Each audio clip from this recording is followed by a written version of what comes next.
Hey, darlings. There's a tendency that humans have, which is great for ordinary times, but is exceedingly maladaptive in dangerous situations and at dangerous times.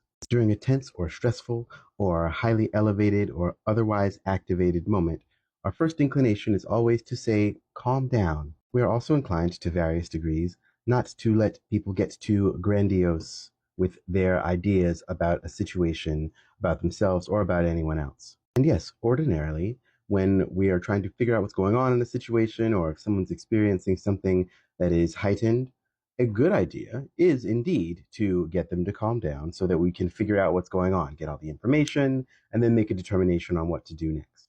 But that instinct completely falls apart when there is an active, pressing danger. You are being pursued by a lion. You are not going to tell the person running next to you to calm down unless you're trying to get them eaten. In all likelihood, as you should, you're going to, in the most aggressive and wild-eyed manner possible, tell them, let's go, let's fucking go, or we're going to get it. And let me tie this together with the other part of what I was saying, and something that I've mentioned before about people that we are close to, or friends, or family, etc., which is that we are, quite frankly, terrible at giving people in real time credit for things at which they are excellent or excel. Because our inclination is to remind ourselves, and weirdly the people, that they're just people, they're just normal, and whatever it is that they're good at doesn't make them that special. It's a sort of strange flattening of human experience. Everything is trying to reside in some stasis middle. And that's not always true, and that's not always appropriate. Where am I going with this? Things in the past which have been named and are fixed, so to speak. It is easy to speak about those things with grandiosity because they were in fact quite terrible or quite wonderful, but not so much when they're actually happening. Let me repeat something I've said before. Things that are experienced in the moment are only named in hindsight. And based on what I'm seeing now, it is very clear to me that a lot of those things in the past as they were happening were not being named with the grandiosity and the respect and the reverence which we refer to them now. There are people currently at this very moment carrying pieces of their loved ones to maybe find some place to lay them to rest if there is any safe place to do so. And while that's happening, the soldiers who have done it are looting, they are dancing, they are filming funny TikTok videos, sometimes with these people actively tied up and put in the videos as a way to further ridicule them. That's happening right now. In the future, this event will be named with some name that carries a gravitas that we respect, but we don't respect it right now.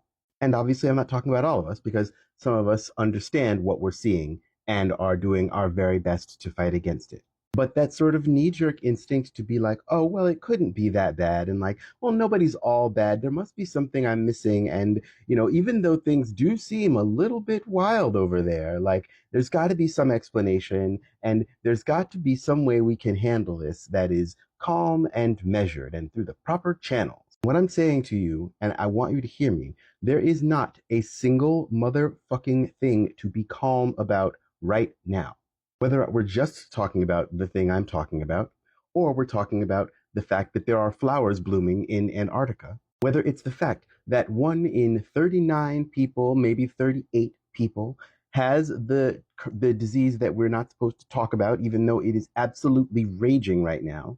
And we know for a fact, don't argue or at me, we know for a fact that each successive exposure to it, each time you get it, it makes your immune system worse. It is slowly eating you away every time you get it. And yet the baseline instinct and the baseline response from most people to all of this, apparently, is to remain calm.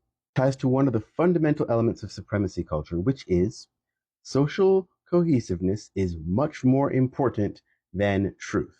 No matter where you are, who you are, what identity markers you have, that is something that has in subtle and larger ways been kind of drilled into you. But right now, not only is that instinct not serving you or any of the people who desperately, desperately need our help right now, and it will be too late if we wait too much longer, not only does that instinct not serve you, it makes you complicit. What do I propose? I propose that we step into the grandiosity of the moment. I propose that we accept our power and we accept the evil that we are seeing in front of us. because the idea that like nobody's all good or all evil, while true, is a really, really shitty thing to say when people are making choices, which means that they are in the mean, in the equation of good minus evil equals who you are as a person. In that equation, they are stacking up real, real heavy on the evil end. I can hear some centrist type people being like, that's an oversimplification and it's complicated. Yeah, what's complicated is that people have been led to the circumstances that they're in. They have been propagandized, they have been indoctrinated, they have been absolutely fucked over. Yes, but at a certain point, the lion is chasing you. You have got to decide it is time to run. It is time to fight. It is time to do something right now. You're telling me that's not the case. You're trying to get me eaten or somebody else to get eaten. I'm including all of you just vote motherfuckers in this. That's a year from now. They're all going to be dead by then. You are powerful. We are powerful. We need to step into the same kind of grandiose beliefs about ourselves, our power, and what we can do that the people who are doing the evil already have done. They believe themselves to be the ones who are writing history. They believe themselves to be the ones that have the power to determine all that happens, to shape our world. And we are holding back as if us stepping into our power is somehow going to make us look ridiculous or be ridiculous. But in the end, in the future, this will be written as essentially evil versus freedom fighters. People who actually did something when they saw all of this happen. It is a time for the fierce urgency of now. Honestly, it's low-key infuriating to me that people are still saying stuff like, oh, well, you don't want to get into big arguments with your family over politics. Like, are you kidding me? Why? Why not? We are being sorely tested and we are failing in every measurable way.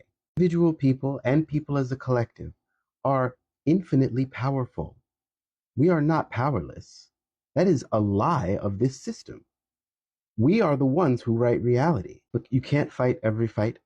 And this system has us so that we are tired all the time, especially if you've let yourself get that disease over and over again. Hello. But beyond fatigue and burnout, I believe strongly that a big element of this is that we don't want to appear too strident or grandiose. We don't want to appear to people as if we think that we have the power, that we are going to be the freedom fighters in history. And we are, if we do something. I'm not talking about like, some RPG game where you run in and there's like 1,000 opponents and you take them all out with like one great swing of your weapon. That's not what I'm talking. We have two options at this point.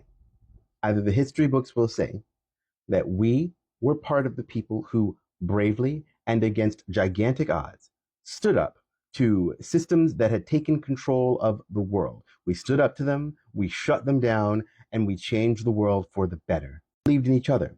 We believed in our inherent power. We believed in the power of us each linking hands and forming what essentially would be an unbreakable chain through all of the different means we have.